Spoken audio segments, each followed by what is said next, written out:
Triangle, circle, square. Does this work? Yeah, it does! Yes, it does! So there you go. No time to waste. That is a way to deal with a sandworm. Something in my head just reminded me that's possible.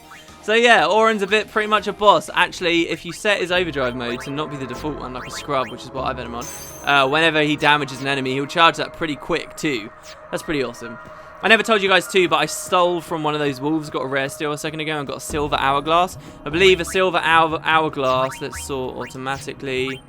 I'm trying to keep you guys informed on the items we've got, because the game can rapidly run out of control. It puts delay on all enemies, so it's not amazing, but I think it gives you like delay strike probably if you customize it to weapons. Oh no, delay strike doesn't exist in Final Fantasy X, because that would be the most overpowered thing in the entire game. If you could haste everyone and then have just like and slow on the enemy, for example, and they're not immune to delay, and everyone's physical attack without spending any MP or anything is delay, oh my god, that would just be mad. Anyway, so now that we're here, you will notice chests are appearing in the battles. This is the only other place in the game where chests will appear in battles beside that tiny stretch of the Moonflow and one of the last dungeons in the game. So, my recommendation for handling this area, especially if you don't want to become overpowered, Grow so big. which is what I do. Is this like island gigantism that is supposed to explain their size here? So I don't want to become OP, so I'm going to just flee, but take the time to steal from those chests. They have amazing rewards. X potions, 10,000 gil, and all the level 2 key spheres you could ever want. That's a lot of money. That's unlimited access to some of the best things for getting around the sphere grid, and for, hell, even teaching you Aeon stuff. It's brilliant. So make sure you stay here, grab a couple of those chests. Something's written here. This one, even though we've translated a lot of our Bhed, why can we still not understand this, guys? What is this? This is a lot like the message we saw in Kilika. Weird, right? As if they didn't make it confusing enough. Well, I will explain everything later on. So, that's anyway. Well, we got one chest here. There's quite a few in the strong area. I believe there's two. Yeah, right here. There you go. What do you know? I moved screens and then saw straight away. So, what we're going to do is we're going to haste Titus. I'm going to go on a steal spree. And eventually we're going to try and eject with Auron, who should charge his entire overdrive in this one battle. There you go. 2 shadow gems. Alright, so let's do it. Oh, so here we go. He's doing an animation I didn't even see on my test file. This is an ability, he just said readying Quake. I still haven't actually got the thing I was looking for. So if he's about to cast the ability Quake, Auron's overdrive is up, but I decided I wanted to use it in another battle. So this is going to be pretty interesting if he casts a really powerful attack here. What I want to do in that case is make sure everybody's nice and comfortable. So here we're going to use special, use our Bhed potion. Look at this, we've already got 66 of the damn things. Here, this'll pick you up. I'll just make sure that Auron is defending when he does it.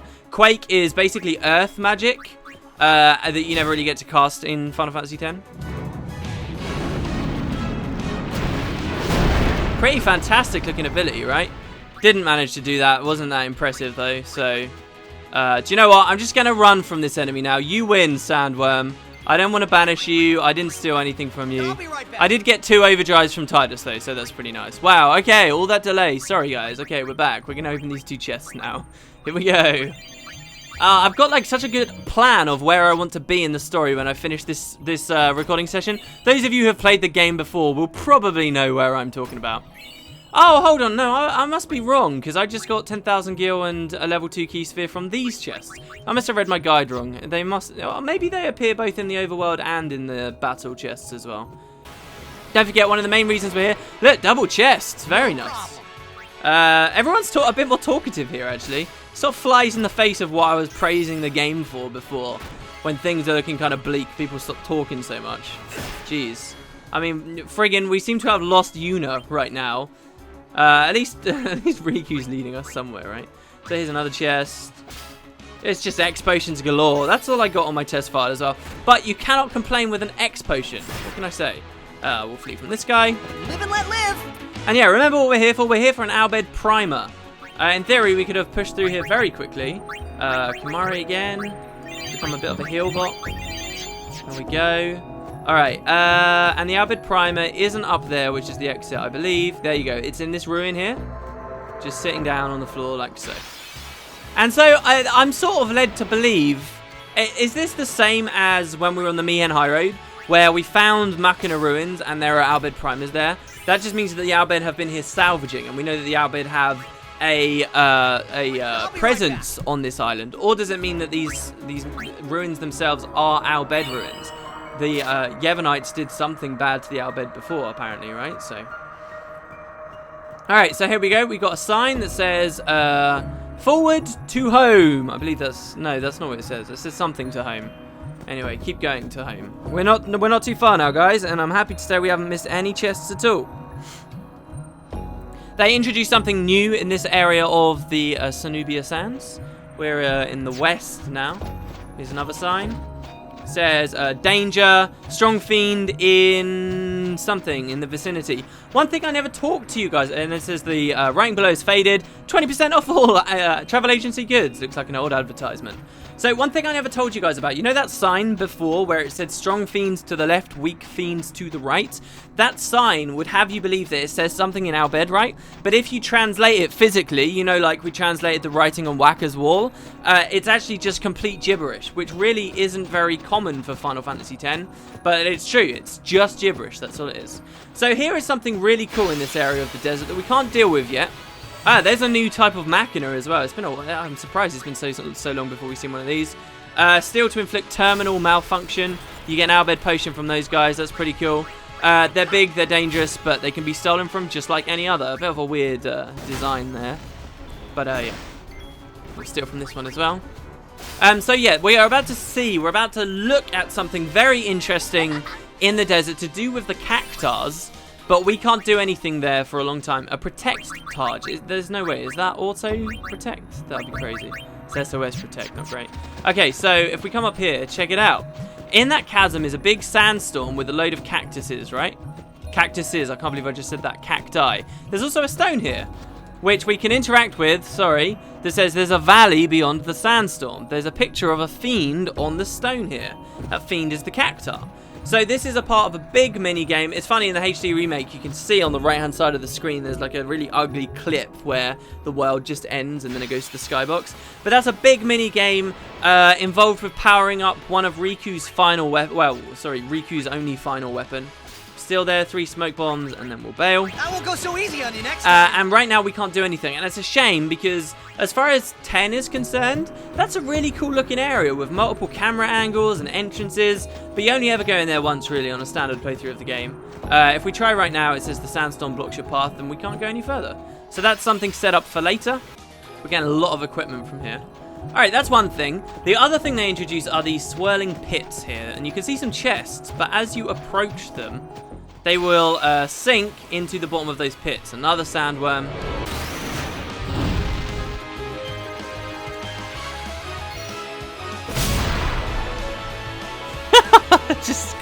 I cannot get over that. Alright, okay, so get a glorious armlet. I'm guessing that's extra HP. Glorious, HP plus 10%, yeah. Still not better than the red armlet. So yeah, as we walk forward, it slides down. In the bottom of that pit is an enemy called a Sandragora. Now, Sandragora will only ever spawn if you approach one of these pits. And once you kill it, I don't know why I keep going abilities, Riku. Once you kill it, it's dead forever. That means there are a limited number of Sandragora in Final Fantasy X. Why am I telling you this as though it's super important? Well, because these enemies have 2 very unique things to do with them, to do with the damage, to do with the items you can get from them. So check it out, he's confused right now, so we should probably throw a remedy at him. We've got 14 of them. That's what I should have brought from Owaka, rather than the potions, I should have brought remedies. Because I guess in the moment I forgot I had Kamari for healing people. So, what's the deal with these guys? They're weak to sleep. They have an attack that confuses people. Confusion is deadly in Final Fantasy X. I promise you, it's probably one of the most deadly status effect, except instant kill ones. They are weak to fire, unlike many of the other things in this area, as they are plants. Kamari can't lance it from them. They're very similar to what you got Seed Cannon from at the start of the game, if you remember. He can't lance it from them, though. The main thing about these guys is, number 1... if you bribe them, which we can't, obviously, but if you were to leave them alive and return at the end of the game and bribe them, you can get a shit ton of remedies, which is fantastic. The other thing is that the rare steel, and you can steal remedies from them, the other thing is the rare steel from these enemies are musks, and you get 10 musks if you manage to get that still. So every time you get in an encounter with one of these things, I would highly recommend you spend as much time as you possibly can fighting it until you get those 10 musks. Cast slow on the enemy. He's immune to it. Cast haste on everyone, though, at the very least. Cure the confusions as soon as they come up. And just keep stealing. If you'd given your Kamari steal, then that would have been great as well. But just don't quit until you get the 10 musks. There's like 5 Sandragoras in the map. So you can come out of the Sanubia Sands with 50 musks. Musks are fantastic. They give you confuse-proof armor, but then they're also used in mixes for amazing stuff. They're one of these weird items like Hypello potions. In that, why am I trading them out? They're like Hypello potions in that if you did he haste himself? He didn't haste anyone. So I didn't mean to haste Riku there. They are just like the Hypello potions. They can't really be used by conventional methods, but in mixing, basically, if Riku mixes something with a musk, it will tear it up somehow. So you know how I said you could combine 2 high potions to get a mega potion? Well, you can in fact just combine a high potion with a musk and you'll get it. Or say you could combine a mega elixir with a musk and then you'll get like the almighty elixir or whatever the hell it is, final elixir. So, you know, that's how it works, and it gives you some really crazy strong things. So, yeah, make sure you go for the musks. I want my 3 quickest guys out, which is probably these 3. Happen to be the swimmers as well. We'll give Whacker a turn too. You can send these enemies to sleep, which is what I'll start doing with Whacker in just a moment, once I've got haste on him. And yeah, then I'm going to cut, because God knows how long it will take me to get the 10 musks. So yeah, another reason to get rid of the TKO on him too. If he gets confused and he uses that, that's pretty bad. So we're running through remedies really badly here, and I want to keep a hold of a few. So we have no Azuna. Wait, does Kamari have Azuna? He does, doesn't he? Because he starts with Cure and Azuna. Let me check. He does! Alright, so I'm not going to throw remedies anymore. I'm going to use Azunas. Anyway, look, we can send the enemy to sleep. I'm spending way too long in these battles. Check it out. Okay, so Sleep Buster will put an enemy to sleep for 1 turn, which is all we really need, because then we can send him to sleep the next turn. So there you go. He's asleep. There's no chance he can ever do anything again. In comes the grind, basically. Alright, well, that was a huge failure.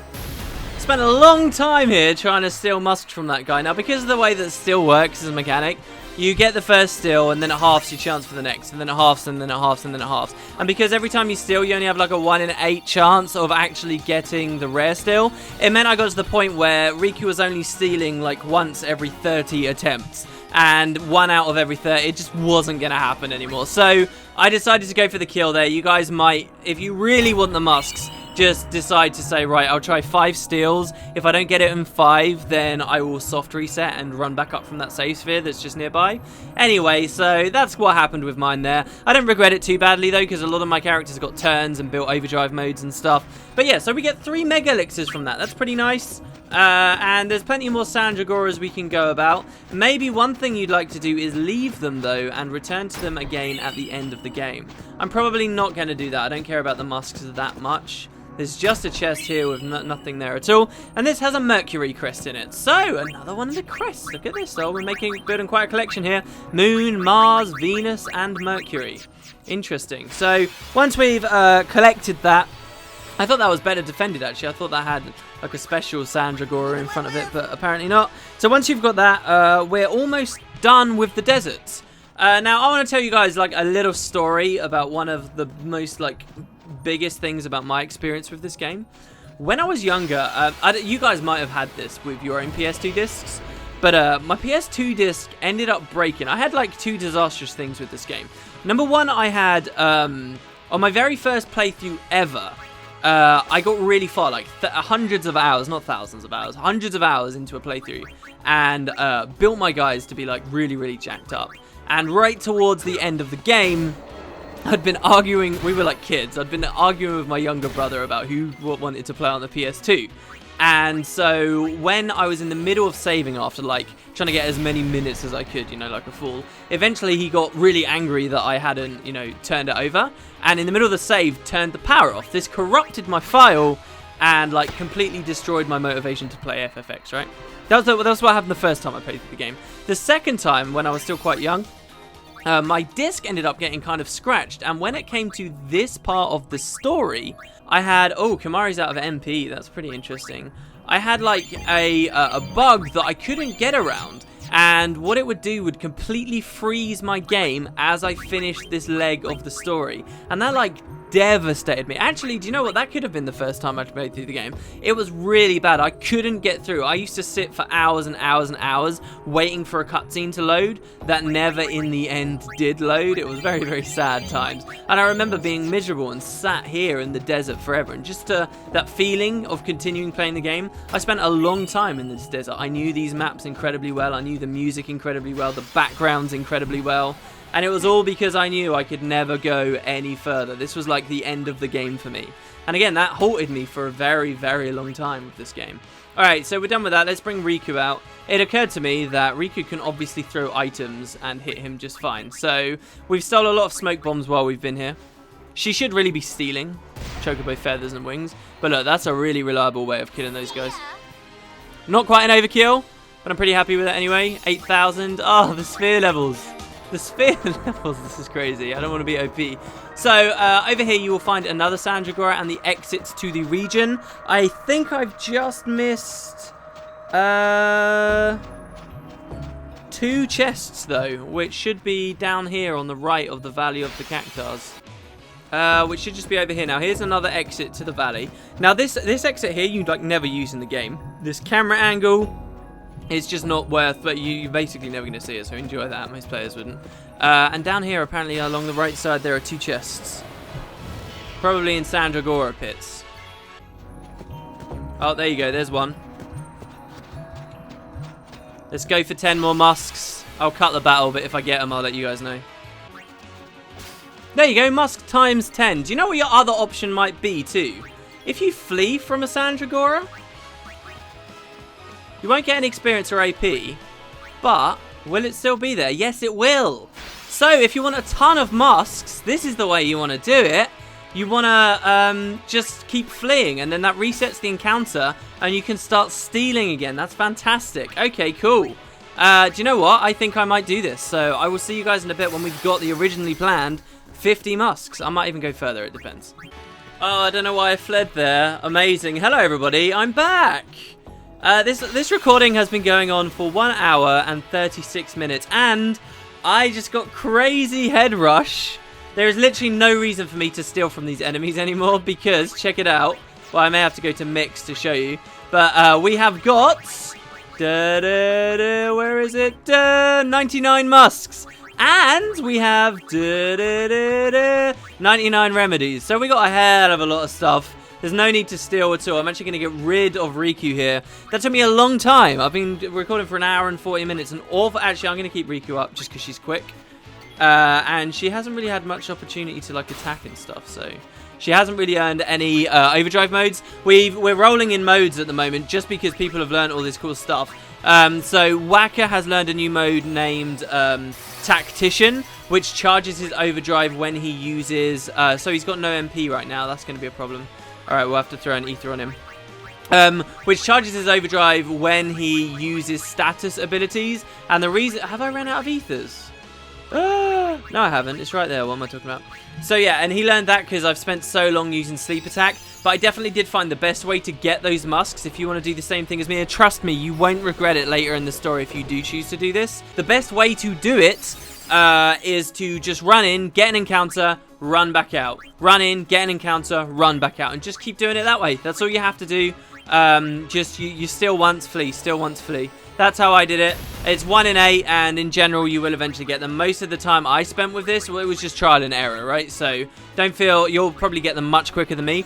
99 musks. Fantastic for mixes. Great little tricks you can do with them if you ever get super stuck later when the game does get significantly harder. And you can create a lot of confuse-proof stuff, which even outside of mixing is really strong against late-game fiends and bosses where there's a lot of confusion. So yeah, Sleep Buster, I don't even know if I showed this to you guys. It feels like it's been an eternity. That sends these guys to sleep, and you can just wail on them with Lulu and Kamari. So that's what I'm going to do here. Waka just learned Overdrive Mode Ally. Now that is the most basic Overdrive mode in the game. Now don't mistake that for the default Overdrive mode. The default mode is charges your overdrive when you take damage. Ally is just every time you get a turn, no matter what you do with that turn, your overdrive gorge fills. I believe in the original release of the game, it was crazy strong. It charged your overdrive like way too much.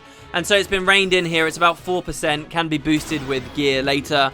But, you know, it's actually pretty good for while you're just playing through the game. It would be better on Kamari right now than Dancer, for example. Dancer was kind of cool, but I don't think it's working too well. So, you know, you've got these options available to you. The thing is, to unlock Ally takes a long time. You've got to have a lot of turns with your characters. It's a late game overdrive mode you usually earn. The only reason Wacker's just got it so early is because I've just had so many turns with him fighting goddamn Sandragoras, and Tidus learned it as well. I wouldn't be surprised if Riku's going to learn it soon. And she's the newest member of our party. Anyway, finally, we're going to open this chest here and get 2 teleport spheres. Now, these are pretty cool. So, let's have a look at Wacker here. You'll notice here, he's got 11 sphere levels to use. But teleport spheres. Move to any node activated by an ally. That is strong stuff. I could put him anywhere. Lulu's path, Auron's path, Kamari. Well, Kamari doesn't have the path. Riku's path, Yuna's path. Anywhere I want. Now, I don't have any fancy ideas with this right now, but you can do stuff like, do you remember the start of Auron's path? He's got this like extra section in the middle of this circle here with full break. Maybe once you've got the key spheres, you can just use that to give full break to various characters. Very, very, very powerful stuff. I'm not sure what I'm going to do. It's also good in customization, as many of these special spheres are. So you can spend level 2 key spheres for piercing, return spheres for first strike, chocobo feathers are initiative, and the teleport spheres give you evade and counter. Now this is like counter, except if you evade the attack, it will counter too. I actually think a weapon like this, it gives you a slightly higher chance to evade too. I might be slightly mistaken there, so don't take that as gospel, but that's really strong. It's just a shame that Tidus's weapon, the default Avenger, has no slots in it. But never fear, we'll craft ourselves some cool stuff soon enough. Anyway, that was one of the chests, and there was another one that my guide told me about. Was that just that? It must have been this one that we already got over on the left. So there you go, that's all of the chests in this area. Most of the Mandragora is dealt with. There's only one barring our exit now. Let's get a move on. I wanna go see what's going on up ahead. So here we go. We'll find a pit up here. Sorry, I stopped talking there. I was looking at my thingy. One final pit with one final Sandragora. You guys don't need to see this, so I'll see you in a second. And down he goes. So yeah, just beyond this pit is going to trigger a cutscene. I will pause at the specific moment, but it's the moment I could never play Final Fantasy X any longer. So we go, we'll move up. Over here.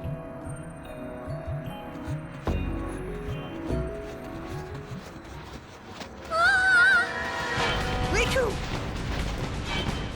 Alright, now I want you to imagine that all the characters on the screen right now continued running at the camera until they ran off into the distance. And you're stuck looking at nothing but the shifting sands in the distance. This music, this is Crisis. I just looked up the soundtrack so I could edit it in, right?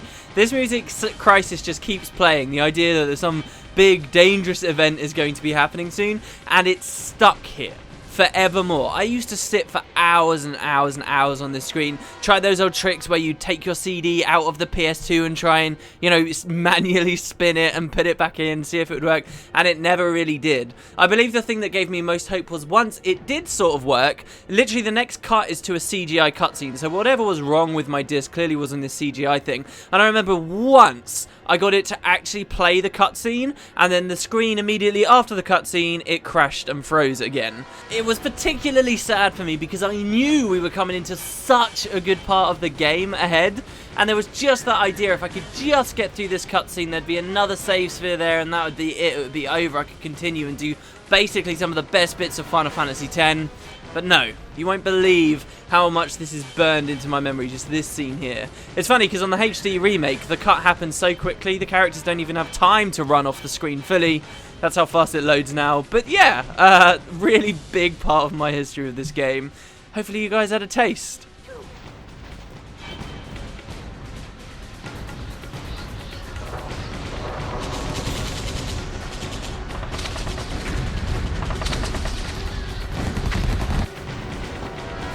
What?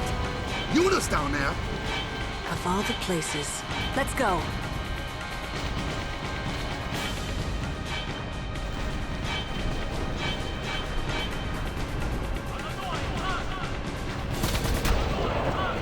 Oh, look, a bit of blood. We don't see that much. Actually, someone firing a gun as well at a fiend. We don't see that much. Where's Yuna? Kaku! Who's attacking us? Protect Directly!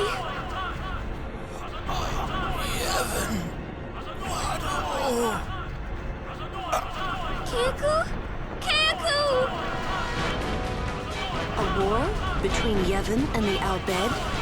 Dragek Fanuk! Wadu Kuvunto Sumanas. Vidran!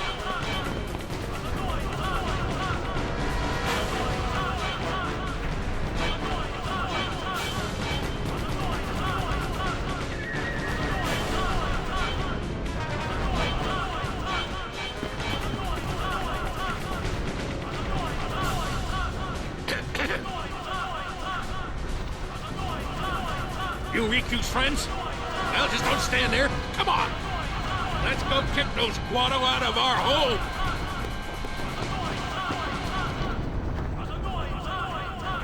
Who? Sid, leader of the Al Bhed. He's my dad. Let's go. Yeah. We have to save Uni. Not only Yuna, right? Right. We've heard about a Sid before! This is one of my favourite parts of the story. Thank you guys very much for watching. I was planning on playing all through this, but I spent so long in that friggin' desert.